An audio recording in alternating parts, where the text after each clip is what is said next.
लक्षात घ्या, इथं आनंदाला आहेत, माणूस अकोल्यावरून आलेला आहे आणि आपण लक्षात घ्या, आपला एक जे मला बोलला तू माईच्या झोपेत मरणार,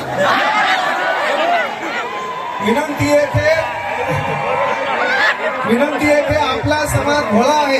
लक्षात घ्या, आपला प्रॉब्लेम आहे, आपला समाज भोळा आहे.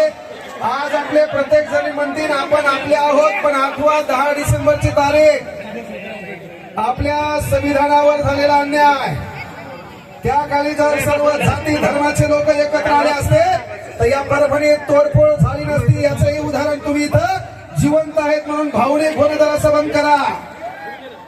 आपला फायदा कोणी घेतला, कशामुळे घेतला, हे किती दिवस चालायचंय ही देखील गोष्ट लक्षात घ्या.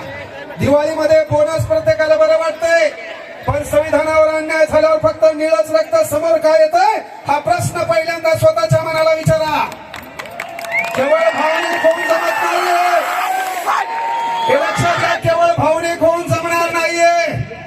कारण आनंदाचं एक गाजलेलं वाक्य, कोई चिल्ला कर चला गया, कोई चीख कर चला गया, कोई चिल्ला कर चला गया, कोई चीख कर चला गया. स्कूल के बाहर बैठकर एक बच्चा हिंदुस्तान की तकदीर लिख कर चला गया, हिंदुस्तान की तकदीर लिख कर चला गया. हा कार्यक्रम पोलीस प्रशासनाने आपल्याला कोऑपरेट केले. अनेक अडचणी होत्या, कोर्टातून भाऊनं लक्षात घ्या, आम्ही नाही वाकत, लावा ताकद. आणि कधी लक्षात घ्या, कोर्ट असो कुठलाही कार्यक्रम असो, निळं रक्त म्हणल्यावर प्रत्येकाला कॉम्प्रोमाइज करावंच लागते भाऊ. द पॉवर ऑफ जय भीम. तर याच्यामध्ये सर्व श्रेय जाते प्रतिभाऊला.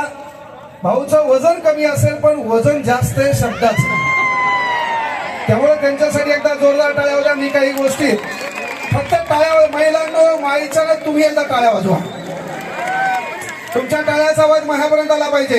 एकदा जोरदार टाळ्या होत्या तुमच्या. पोरं आपल्या टाळ्या दाखवा एकदा, बाया एकदा आपल्या टाळ्या दाखवा, पोरं आपल्या टाळ्या दाखवा एकदा. आपल्या टाळ्या किती जोरात वाजल्या तर सध्या बाबासाहेबांच्या संविधानामध्ये तिकडे टाळी जोरात हे जरा नीट राहा, आगाऊ कुठाने करू नका. आणि पोलीसवाले कधीच हातावर मारत नाही, ते एका जागीच मारतात, ज्याचं लय काम आहे त्याचा नाद करायचा नाही. शेवटी विनंती आहे, समाजातले हेवे दावे बाजूला काढा. येणाऱ्या का 2-3 महिन्यानं आपण पुन्हा एखादा कार्यक्रम घेऊ. त्या कार्यक्रमाला प्रतिभाऊला माझ्याकडून एक धम्मदान म्हणून 51,000 रुपयाची पट्टी माझ्याकडून द्यालो. पहिल्यांदा मी कुठल्याही कार्यक्रमाला गेलो मी 60,000 घेत असतो, पण मी 51 देऊन इथे येणार आहे हा शब्द तुम्हाला द्यायलो. बाबासाहेबांना लय मोठा दिले नाही, पण ते केसावर वाटत रे भाऊ. जेवढे शिकलेले आहेत, काही शिक्षणात प्रॉब्लेम आला तर माईच्या मोफत शिकतो पण शिका, मोफत शिकवतो पण शिका, कारण शिक्षणाशिवाय आपली प्रगती नाहीये. आणि विनंती आहे, इथं जे मी 90 पाहून आले होते, काही झुलत आले, काही ओढीत आणलं, काही ओढीत न्यावं लागलं. मुद्दाम शासन आपला कार्यक्रम करतंय. आपल्या वस्तीच्या बाजूला दारूचे दुकानात हे पहिल्यापासून आहेत, कारण आपण शिकलो ना पाहिजे, आपला कार्यक्रम ठोकला गेला पाहिजे. आणि त्याच्यात पूर्ण म्हणलं परभणी जिल्ह्यातलं बिहार आहे भाऊ, चालेल ना, इथं गलोगली डॉल आहे, त्यामुळे याहीचा नाद करायचा नाही. मला परभणीला चांगलं जाऊ द्या तेवढी विनंती आहे. छान पद्धतीने कार्यक्रम झाला, एकदा स्वतःसाठी जोरदार टाळ्या होत्या. मला या ठिकाणी बोलण्याची संधी दिली, एकदा जोरदार नाऱ्या होता. छत्रपती शिवाजी महाराज की